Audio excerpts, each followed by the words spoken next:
Hello दोस्तों, आप सभी का स्वागत है हमारे YouTube चैनल पर। आज मैं आप लोगों को एक चोर और उसके बेटे की कहानी सुनाने वाला हूं। अगर आप लोगों को कहानी पसंद आए तो ज़्यादा से ज़्यादा लाइक करें और शेयर करें और हमारे चैनल को सब्सक्राइब भी करें। दोस्तों, हम सब लोगों की आज के समय में मानसिकता कुछ ऐसी है कि संसार में जितने भी लोग हैं उन्हें हम दो हिस्सों में बांट देते हैं, पहले में अच्छे लोग और दूसरे में बुरे लोग। लेकिन कभी भी हम यह सवाल अपने आप से नहीं पूछते हैं कि इंसान अच्छा या बुरा क्यों बन जाता है, क्योंकि यह हम जरूरी नहीं समझते हैं कि अच्छे कैसे बने, बल्कि सबसे जरूरी बात तो यह है कि हम इतने बुरे क्यों बन गए और हम बुरे काम क्यों करते हैं। अगर आप लोग इन दोनों सवालों का जवाब आसान भाषा में जानना चाहते हैं तो हमारे साथ अंत तक बने रहिए। तो चलो कहानी को शुरू करते हैं। एक नगर में एक बहुत बड़ा शातिर चोर रहा करता था और उस चोर के बारे में तो सब लोग जानते थे, पर आज तक उसे कोई पकड़ नहीं पाया था। उस चोर ने अपना पूरा जीवन चोरी करने में लगा दिया था। उसके पूरे नगर में और आसपास के इलाकों में उसकी बराबरी का कोई चोर नहीं था। दोस्तों, उस चोर का एक बेटा भी था जिसे वह अपनी तरह ही शातिर चोर बनाना चाहता था। वह शातिर चोर अपने बेटे को हमेशा एक ही बात सिखाता था कि बेटा कभी भी किसी साधु की या सन्यासी की उपदेश मत सुनना। अगर कोई तुमसे कुछ कहने लगे तो अपने कान बंद कर लेना और वहां से भाग जाना।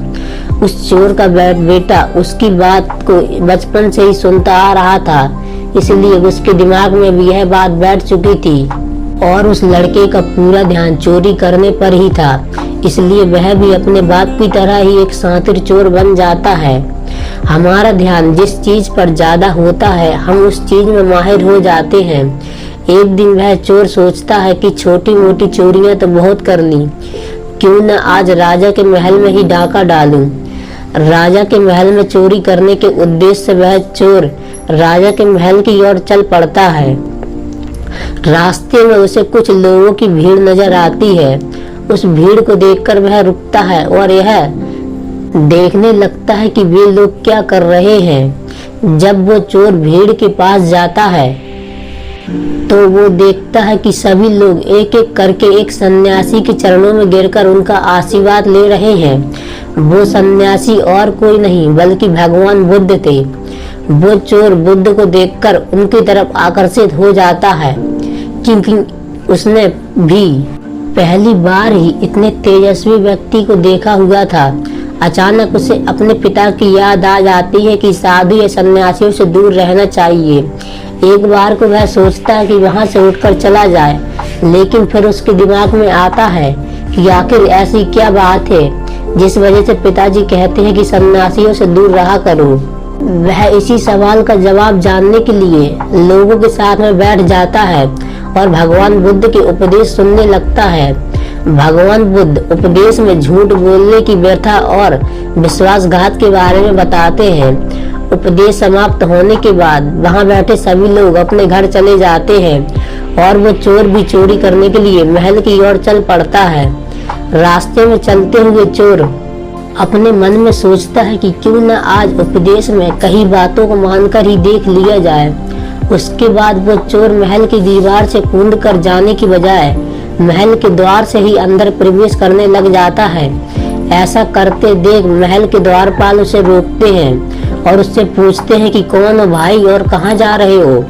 वो चोर द्वारपाल से कहता है कि मैं एक चोर हूँ और अंदर चोरी करने के लिए जा रहा हूँ। उस चोर की बात सुनकर द्वारपाल हंसने लगता है और वह सोचता है कि यह महल का कोई नौकर होगा जो मुझसे मजाक कर रहा है। वैसे भी कोई चोर अपने आप को कभी चोर नहीं बताता और वो द्वारपाल उस चोर को महल के अंदर जाने के लिए अनुमति दे देता है। महल में प्रवेश करने के बाद वो चोर उस तिजोरी तक पहुंच जाता है जहां पर खजाना रखा हुआ था। वो चोर उस तिजोरी को तोड़कर बहुत सारा धन अपनी पोटली में भर लेता है और जैसे ही धन लेकर वो वहां से जाने लगता है तो उसे रसोई नजर आती है। महल के सभी लोग सो रहे थे, इसलिए रसोई में उस समय कोई नहीं था और उस चोर को बहुत जोर की भूख लगी हुई थी। इसलिए वो चोर रसोई में जाता है और पेट भर के खाना खाता है। भोजन करके चोर जहां वहां से जाने लगता है, तभी अचानक भगवान बुद्ध की दूसरी बात याद आ जाती है कि जिसका हमने नमक खाया, हमें कभी भी उसके साथ विश्वासघात नहीं करना चाहिए। वो चोर मन ही मन सोचता है कि मैंने इन राजमहल वालों का नमक खाया है और अगर मैं इनके धन को चोरी करके ले जाऊंगा तो यह विश्वासघात होगा। इसलिए वह चोर उस धन को रसोई में ही छोड़कर जाने लगता है।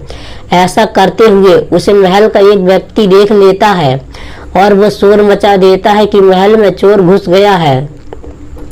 राजा के सिपाही उस चोर को पकड़ लेते हैं और उसे राजा के पास ले जाते हैं और उसके बाद राजा उस चोर से पूछते हैं कि जब तुमने धन को चुरा ही लिया था तो तुम उसे छोड़कर क्यों जा रहे थे? तब वो चोर कहता है कि एक सन्यासी के उपदेश के कारण। राजा पूछते हैं कि सन्यासी ने ऐसा क्या कहा? तब चोर का बेटा कहता है कि किसी के साथ विश्वासघात करना बुद्धिमत्ता नहीं है बल्कि मूर्खता है। जिसके भोजन को खाकर हमें जीवन मिला है उसके साथ हमें कभी भी विश्वासघात नहीं करना चाहिए। उस व्यक्ति की बात सुनकर राजा भी प्रभावित हो जाते हैं और उस चोर से कहते हैं कि यदि तुम ऐसे उपदेश बचपन से ही सुनते आते तो तुम कभी चोर नहीं बनते। जाओ, मैं तुम्हें छोड़ता हूँ, लेकिन एक बात का हमेशा याद रखना कि सही संगत और सही उपदेश ही व्यक्ति का जीवन बदल देते हैं। दोस्तों, इस कहानी का उद्देश्य आपको सिर्फ सिखाना नहीं है कि आप किसी के साथ विश्वासघात न करें या झूठ न बोलें, बल्कि कहानी आपको यह सिखाना चाहती है कि आप बुरे तब तक हैं जब तक कि आप सही उपदेश सुनना और सही संगत करना शुरू नहीं कर देते। जो आपने कल गलत संगत कर ली थी वही आज आपके दुखों का कारण है। दोस्तों, कहानी पसंद आई हो तो लाइक शेयर करें और अगली बार फिर मिलेंगे एक नई कहानी के साथ। तब तक के लिए जय हिंद, वंदे मातरम।